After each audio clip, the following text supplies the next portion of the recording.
সংগ্রামী যুগ্ম আহ্বায়ক লিটন মাহমুদ, আব্দুল সাত্তার, ফরাদ হোসেন এবং এ এলাকা আমাদের নেতা, আমাদের বিএনপির নবনির্বাচিত আহ্বায়ক শামসুল কাজল, নাজমুল হোসেন প্যারট, আমাদের মহানগরের অন্যতম সদস্য সাবেক সভাপতি আমাদের সকলের প্রিয় নেতা চায়না ভাই মোহাম্মদ আলী চায়না, অ্যাডভোকেট মহিউদ্দিন, আমাদের এই এলাকার ওয়ার্ড বিএনপি সভাপতি, সাধারণ সম্পাদক বৃন্দ, সামনে উপস্থিত মহিলা দলের নেতৃবৃন্দ, আসসালামু আলাইকুম। বক্তব্য সংক্ষিপ্ত।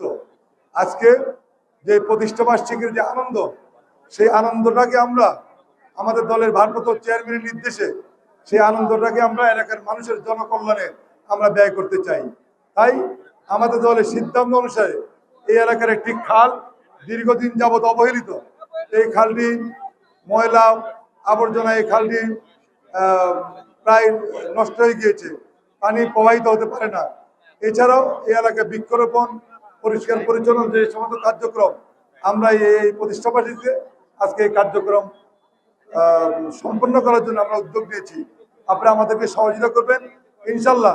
বিএনপির পক্ষ থেকে এই এলাকার সকল মানুষকে সাথে নিয়ে আমরা এই সমস্ত কার্যক্রম করব এবং বিভিন্ন এলাকায় আগামী সপ্তাহব্যাপী আমরা মহানগরীর বিভিন্ন থানায় এই পরিষ্কার পরিচ্ছন্নতা এবং বৃক্ষরোপণ কর্মসূচি আমরা পালন করব। আজকের এই অনুষ্ঠানের উদ্বোধন করছেন আমাদের প্রিয় নেতা, স্থায়ী কমিটির অন্যতম সদস্য বাবু গয়েশ্বর চন্দ্র রায়। আগামী দিনে অন্যান্য কর্মসূচিগুলো বিভিন্ন ধারায় আমাদের কেন্দ্রীয় নেতৃত্ব উপস্থিত থাকবেন। আপনাদের সকলকে ধন্যবাদ জানাচ্ছি। আসসালামু আলাইকুম ওয়া রাহমাতুল্লাহি ওয়া বারাকাতুহু।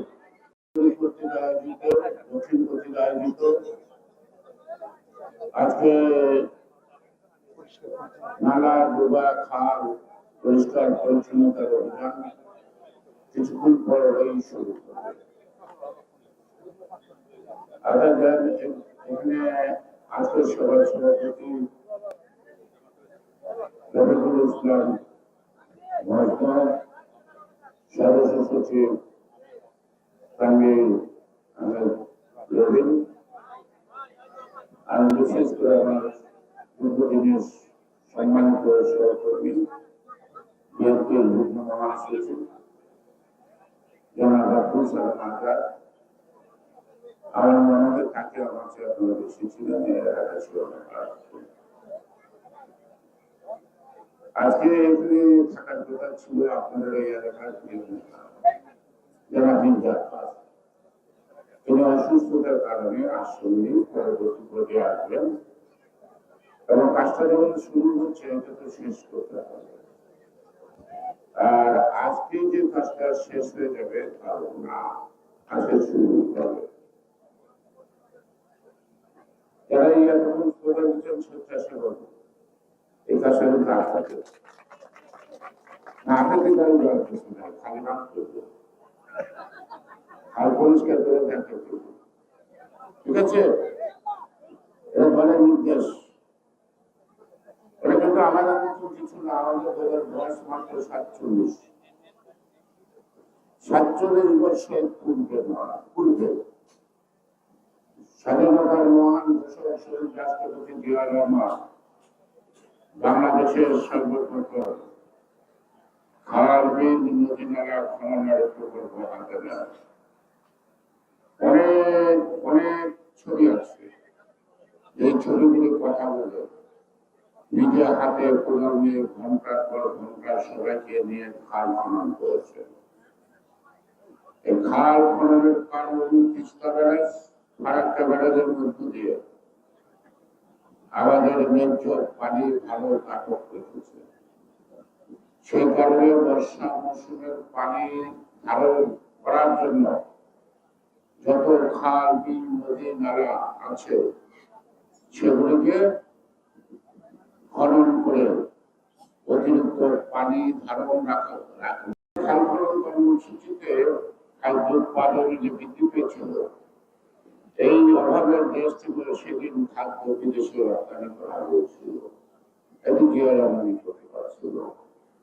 সুতরাং এই খাল খননের যে কর্মসূচিটা, এটা কিন্তু এখনো কিন্তু মান অপরিহার্য এবং প্রয়োজনীয়। সেই কারণে ভারপ্রাপ্ত চেয়ারম্যান জনাব তারেক রহমান সেই 19 দফার অন্যতম খাল খননের মধ্য দিয়ে আমাদের পানি সমস্যার সমাধান করার যে কর্মসূচি ছিল, সেই কর্মসূচিটি আবার আমরা পুনরায় চালু করেছি।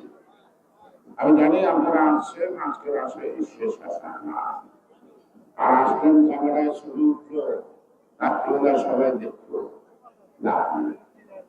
তবে যারা আছেন সবাই আমি আশা করি এই খাল পরিষ্কার করার ক্ষেত্রে আপনারা অংশগ্রহণ করবেন, আমার সাথে বলবেন তো। মানুষের খাল খনন নিয়ে আমাদের সময় সমালোচনা করতো, যাও খাল খননটা মহৎ উদ্দেশ্য ছিল। খালের মধ্যে যে একটা কুমির ক্লাস হয়েছিল এটা খেয়াল করে যায়। সেই কুমিরটা 17 বছর মানুষকে যন্ত্রণা দিয়ে এখন পালিয়েছে দুর্নীতি, এই কুমিরটা। সুতরাং আমরা খাল কেটে কুমির আনবো না, খাল কেটে স্বচ্ছ পানি আনবো, সেই পানি খাওয়ার উপযোগী হবে, সেই পানি দিয়ে আশেপাশের মানুষের অনেক সমস্যার সমাধান হবে। কারণ সরাসরি যদি খালটার পানিটা গ্রহণ করে, খালটা যদি এখান থেকে শুরু না, ওখানে সেগুলো হয়ে যেতে শুরু। আরো কল্পনা খাল ভাঙল করেন, এটা খাল আপনাদের মন্দিরের মাঝখানটা এখানে খাল, আমার ঘরের এদিক দিয়ে সেই খালটা সংযোগ হয়ে বাংলা নদী থেকে যুক্ত। আমরা সেই খালটাকে আবার পুনরায় পুনরুদ্ধার করে আমরা সেই আগের পরিবেশে আনবো। ঢাকা শহরে অনেক খাল বিল ছিল, আমরা আগে বুঝতাম যে খাল বললে কোনো ভালো, কিন্তু খাল বললে কি বিপজ্জনক। সামান্য বৃষ্টি হলে আপনারা রাস্তায় নামতে পারেন না, হাঁটু গাড়ি করে যায়, তাই না? আবার যারা খালের পাড়ে জায়গা আছে তারা পারলে খালের 10 ফুট জায়গা বাড়ায় বিল্ডিং করে। এখন যদি সঠিক জরিপ করে অনেকের বিল্ডিং ভাঙা যাবে। হয়তো আমরা সেই বিল্ডিং ভাঙার পক্ষে না হলেও, কিন্তু আর যেন দখল না হয় এবং সংরক্ষিত হয় সঠিকভাবে, সেই উপকার গ্রহণ করতে চাই। বিএনপির প্রতিষ্ঠা জনসেবার জন্য, দেশ সেবার জন্য। আরেকটা জিনিস হলো যে আমরা কিন্তু সরকার, আপনারা অনেক দাবি দেওয়া করেন, আগে আমাদেরকে সরকার পরিচালনার দায়িত্ব দেন, তারপরে যত দাবি আছে দাবি করেন। আমরা আপনাদের দাবির সাথে একাত্ম, আপনাদের জন্য আপনাদের দলে কি এখন আমাদেরকে যদি দায়িত্ব দিতে হয় তাহলে কি দরকার? কি দরকার? ভোট। জোরে বলেন, ভোটটা দরকার নাকি? এই মাঝে মাঝে নানা ঘটনা দেখেন না, এটা হলো যে আপনাদের ভোটের অধিকারটা যাতে আপনারা না পান, ভোটটা যাতে না দিতে পারেন, তার মধ্যে একটা ষড়যন্ত্র আছে। কিছু অনুমান করা যায়, কিন্তু চোখে দেখা যায় না। কারণ চিহ্নিত শত্রু মোকাবেলা করা সম্ভব, যে শত্রুকে দেখা যায় না তাকে মোকাবেলা করা কঠিন। সেই কারণে সদা সজাগ থাকবে, প্রত্যেকটা ঘটনা বুঝতে চেষ্টা করবে।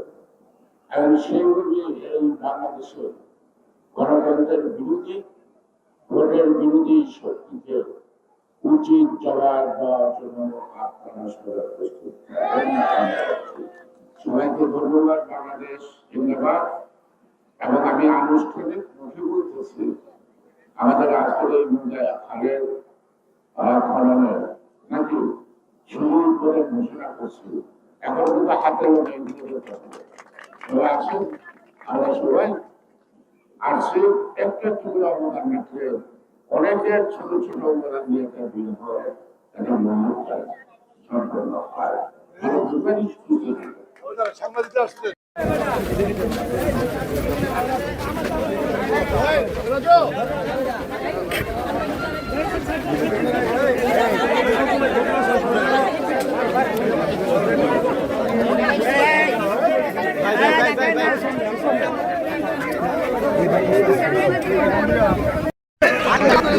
দোস্ত তুমি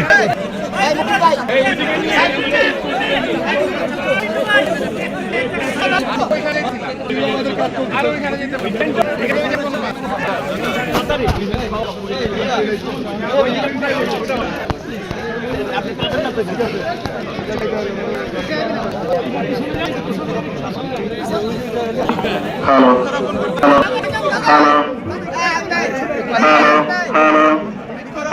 হ্যালো হ্যালো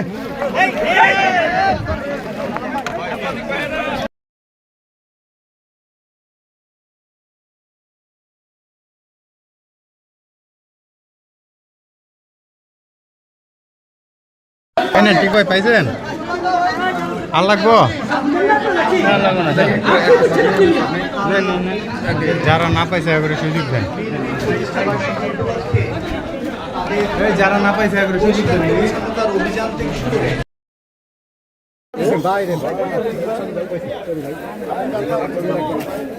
জীবনে অনেক ছবি নিয়েছে এরকম ছবি নিয়ে